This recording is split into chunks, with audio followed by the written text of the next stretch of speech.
இதுக்கு பேர் தான் ட்ரம்ப்பு. சொல்ல வார்த்தை இல்லைடா. அஸ்ஸலாமு அலைக்கும் வரஹ்மத்துல்லாஹி வபரகாத்துஹு. அன்பார்ந்த அனைத்து உறவுகளுக்கும் இனிய மாலை வணக்கம். கொஞ்ச நாளாக நிம்மதியாக அமைதியாக போயிட்டுருக்குல்ல, அது பிடிக்காதே. அமெரிக்க ஜனாதிபதி டொனால்ட் ட்ரம்ப் ஒரு அறிக்கையை வெளியிட்டிருக்கிறார்.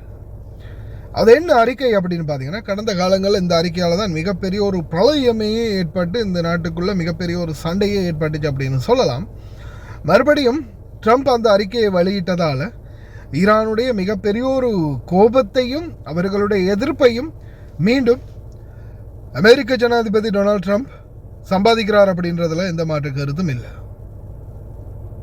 அப்படி என்ன கருத்தை அவர் தெரிவிச்சிட்டார் அப்படின்னு பார்த்தீங்கன்னா, அமெரிக்காவால் தற்போது முடக்கப்பட்டிருக்கும் ஈரானுக்கு சொந்தமான அனைத்து பணங்களையும் Trump will use Iran frozen funds to compensate for the damages resulting from Iranian attacks. அதாவது ஈரானால் எந்தெந்த நாடுகளில் தாக்கப்பட்டிருக்குதோ அந்தந்த நாடுகளுக்குரிய ஃபண்டுக்கு நாங்கள் ஈரானுக்கிட்ட இருந்து அடித்த முதல் எல்லாத்தையுமே பணத்தை நாங்கள் அவங்களுக்கு கொடுப்போம். கம்பன்சேஷன் அதாவது பார்த்தீங்கன்னா, இப்போ குவைத்தில் ஏர்போர்ட் அடித்தாங்க இல்லையா, என்னது இன்சூரன்ஸ் கம்பெனி பில்டிங் அடித்தாங்க இல்லையா, பெட்ரோலியம் கார்பரேஷன் அடித்தாங்க, தண்ணீர் தான் அடித்தாங்க, கரண்டு அது இதுன்னு எதுக்கெல்லாம் எவ்வளோ செலவாகிருக்கோ அவ்வளோ பணத்துக்கு ஈடாக ஈரானுடைய பணத்தை அப்படியே நாங்கள் அவங்களுக்கு தூக்கி கொடுத்துருவோம் அப்படின்னு ட்ரம்ப் இப்போ அறிக்கையை பெற்றிருக்கிறாரு. இந்த அறிக்கை பார்த்தீங்கன்னா, இப்போ ஈரானில் பாதிக்கப்பட்டது, ஈரானில் கிட்டத்தட்ட 30க்கும் மேற்பட்ட காலேஜுகள், அதாவது கல்லூரிகள் அளிக்கப்பட்டிருக்குது, பட்டப்படிப்பு கல்லூரிகள், அதே மாதிரி சிறுவர்களுடைய கல்லூரிகள், மிக முக்கியமான பல தளங்கள், கட்டிடங்கள், அவங்களுடைய விமான தளங்கள், அதே மாதிரி பார்த்திங்கன்னா அவங்களுடைய ரேடார் சிஸ்டங்கள் அப்படின்னு மிக பெரிய அளவில் நிறைய தாக்குதல்கள் நடந்திருக்குது. இப்போ இதுக்கு காம்பன்சேஷன் யார் கொடுக்கறது? சரி, ஈரானுடைய ஃபண்ட் எடுத்து நீங்கள் அரபு நாடுக்கு கொடுத்துருவீங்க, அப்போ ஈரானுக்கு எந்த காசு கொடுப்பீங்க? அதே மாதிரி அவங்க வரைக்கும் போராடுறதே ஃப்ரோசன் ஃபண்ட்ஸை ரிலீஸ் பண்ணணும், அதே மாதிரி இவங்களுக்கு போட்டிருக்கக்கூடிய அனைத்து தடைகளையும் நிவர்த்தி செய்யணும் அப்படின்னு தான்.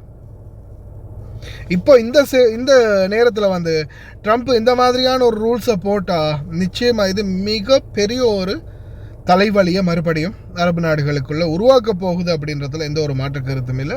கடந்த காலங்கள்லேயே பார்த்தீங்கன்னா, US president Trump ready for the start strong military action if talk with Iran is fail.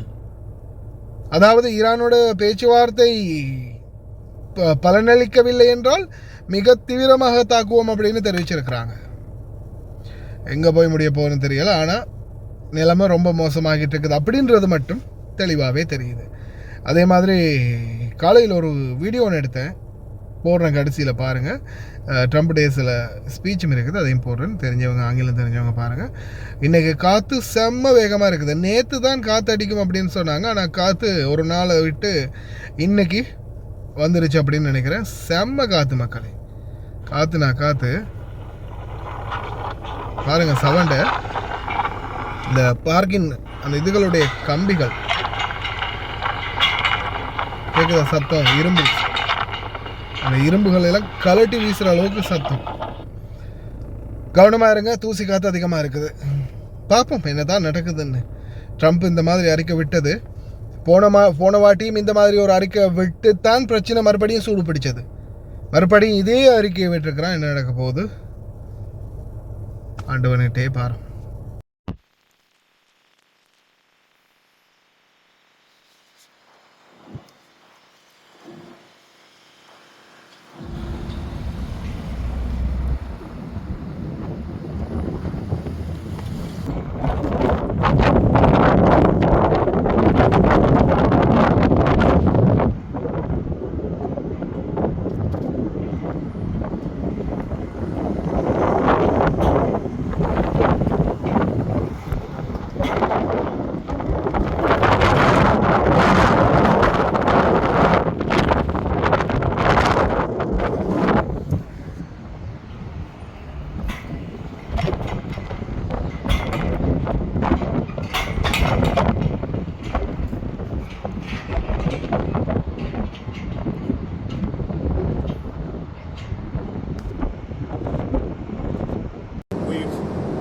It's destroyed their military.